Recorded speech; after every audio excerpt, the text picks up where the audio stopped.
हरे कृष्णा। श्रीमद् भागवत गीता यथारूप अध्याय 6 ध्यान योग श्लोक संख्या 13 व 14। योगाभ्यास करने वाले को चाहिए कि वह अपने शरीर, गर्दन तथा सिर को सीधा रखे और नाक के अगले सिरे पर दृष्टि लगाए।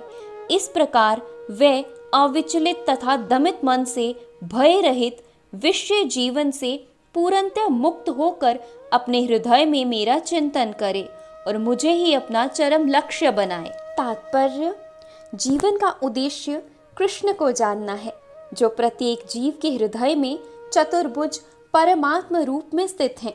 योगाभ्यास का प्रयोजन विष्णु के इसी अंतर्यामी रूप की खोज करने तथा देखने के अतिरिक्त और कुछ नहीं है। अंतर्यामी विष्णु मूर्ति प्रत्येक व्यक्ति के हृदय में निवास करने वाले कृष्ण का स्वांश रूप है, जो इस विष्णु मूर्ति की अनुभूति करने के अतिरिक्त किसी अन्य कपट योग में लगा रहता है।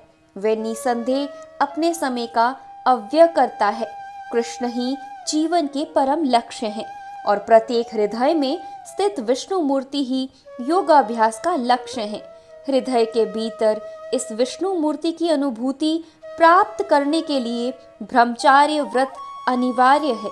अंततः मनुष्य को चाहिए कि घर छोड़ने और किसी एकांत स्थान में बिताई गई विधि से आसीन होकर रहें। नृत्य प्रति घर में या अन्यत्र मैथुन भोग करते हुए और तथाकथित योग की शिक्षा में जाने मात्र से कोई योगी नहीं हो जाता। उसे मन को संयमित करने का अभ्यास करना होता है और सभी प्रकार की इंद्रिय तृप्ति से, जिसमें मैथुन जीवन मुख्य है, बचना होता। महान ऋषियों ने ब्रह्मचार्य के नियम बताए हैं।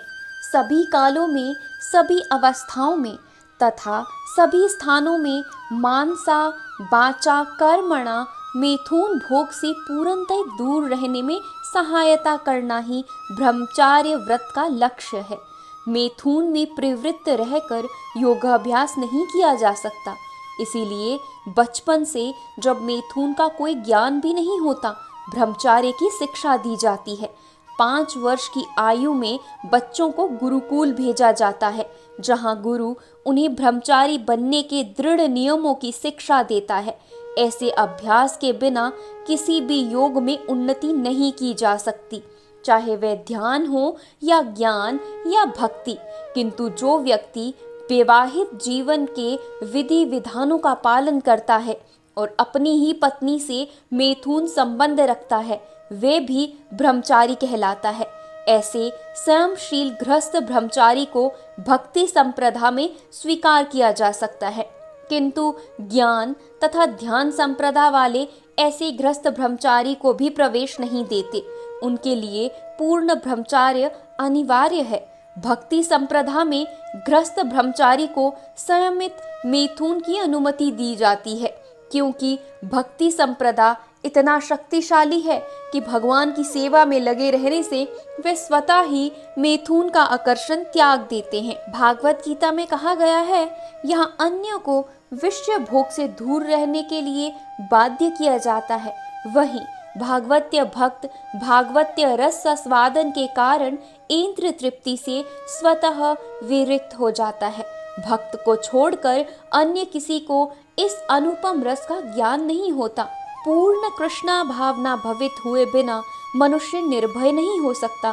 बुद्ध जीव अपनी विकृत स्मृति अथवा कृष्ण के साथ अपने शाश्वत संबंध की विस्मृति के कारण भयभीत रहता है।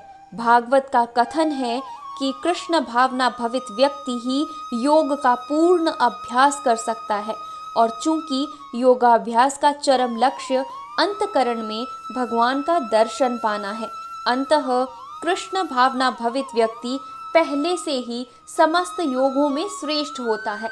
यहाँ पर वर्णित योग विधि के नियम तथा कथित लोकप्रिय योग समितियों से भिन्न है। हरे कृष्ण।